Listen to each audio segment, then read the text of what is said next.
Guys, let's talk about Zilliqa here. We haven't looked at Zilliqa on the channel for a long time now. I had to actually readjust the Fibonacci here. And yeah, guys, you can see that the weekly resistance here at about 1.55 cents, let's say. We are hitting that today, and that is, proving to be resistance, as you can see right there. Now, last time we were here in August, we did get rejected. So we do need to break this, guys, and start moving up to the next level here at 1.9 cents.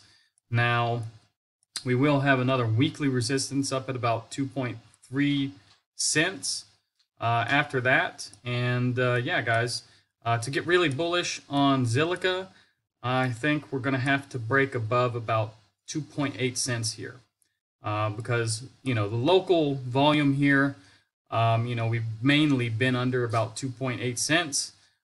We've just spent a brief time in March and April above that. Now, Zilliqa in the past did get up to, quite high actually. Let's see, let's take a look. I can't remember Zilliqa's all-time high, but yeah, it was up here at about 25 cents, guys. So now that was the time when they were talking about their metaverse, and so far I haven't really heard anything about their metaverse lately. So we'll see, guys.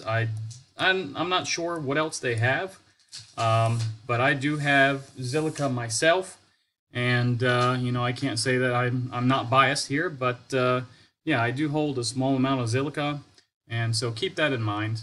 So Bitcoin, we actually managed to get a green candle yesterday, as you can see here.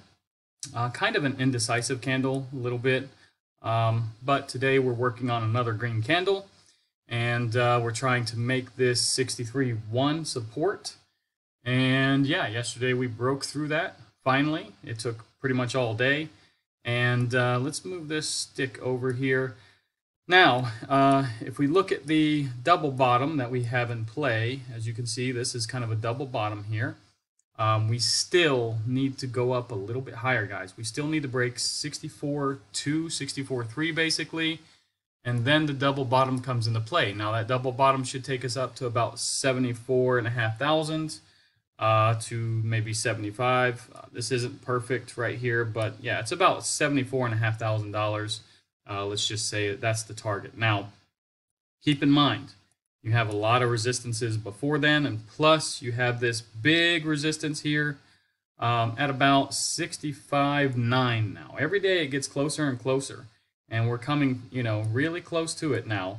But this is a line that has rejected us since we made an all-time high in March. Now, you can see when we went up to 73,000, we hit it. And then we hit it in April, hit it in May, June, July, a couple times it looks like. August, we didn't really get close. I mean, we were within like 2,500. I mean, in Bitcoin terms, that is pretty close. But yeah, we didn't hit it. So anyways, guys, economic calendar for this week. If we take a look, Monday, just some PMI. And we do have some manufacturing, composite services, things like this. Couple of speakers. And then we have Tuesday, some speakers again. We do have HPI, but consumer confidence is the main thing on Tuesday. Wednesday, nothing big. It's kind of a dead day. Thursday, though, we do have, durable goods orders. We do have PCE, jobless claims. We do have Fed Chair Powell speaking and other speakers. So that's kind of a big day on Thursday. Now, Friday, we have, core PCE price index, and, we have personal spending, Michigan numbers, all of this. And we do have one or two speakers here, I see. And yeah, anyways, yeah, I mean, that's kind of a big day as well. But probably the biggest day I would say is Thursday, but, a close second is Friday, So keep that in mind with the calendar this week. Now, if we take a look at the, interest rate prediction for November, just want to touch on this briefly. It's 51% believing in a half-point cut, 25, 25 points is about 48%, so it's about 50-50, guys. It's it's a coin flip almost. So let's take a look here at the fear and greed. Now it's again 54. Kind of a surprise though. I did expect a little bit of a rise, and because we did get a green candle yesterday, and we are starting to break some resistances and things. So it's kind of surprised to see that it's back, at the same level. But we'll see. Maybe today will be green, and we might tick up a little bit more, 55, 56. So let's take a look here. The altcoin season, guys. It did tick up since yesterday. Yesterday was 43. Now it's 47. I mean, we're pretty much right in the middle, guys. It's 50-50, whether it's going altcoin season or Bitcoin season. Now, I can tell you my portfolio is coming up quite a bit. And, yeah, I mean, I think we are getting really, really, really close to altcoin season personally. Crypto bubbles, let's take a quick look at this. Pretty much everything in green. Now, the tokens that aren't so good, for example, Chill or Leo, okay, they're probably going to be red. But there are a couple of, projects that are in the red that are good. For example, I think this is Chainlink over here. It's red. So anyways, guys, mostly I would say 90-95%, of everything across the board is in the green, though. If you want to stake your Zilliqa, guys, just, you should go to Coinondo and type in ZIL.